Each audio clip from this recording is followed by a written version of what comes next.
Hi, this is Chris. On this video, I'm going to go over the surface cleaners, how to maintain them, and demonstrate the applications.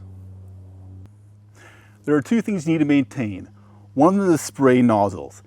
If you ever see your spray fan being erratic, or when you're working, you see a lot of streaks in your work area, it's either damaged or it has some blockage. If it is damaged, you have to replace the nozzle. If it's a blockage, you need to remove it and clean it out. To remove it, just use a wrench, start taking it off. And then when you want to clean out the tip, you want a very thin wire and poke it through to clear anything out of it.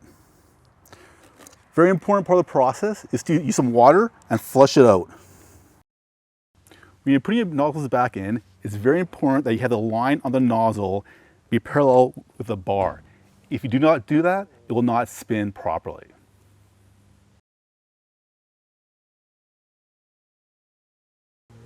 The other point of maintenance is rotary head. You want to use grease on it after every 10 to 15 hours of operation to make sure it's spinning well and doesn't wear down quickly.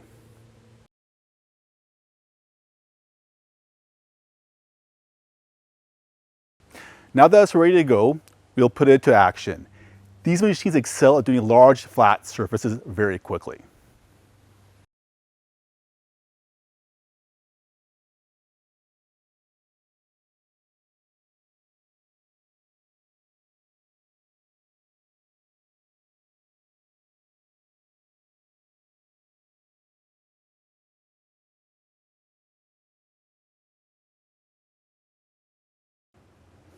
This has been Chris. I hope you found this video useful. Please leave me any questions or comments below, and I'll see you next time.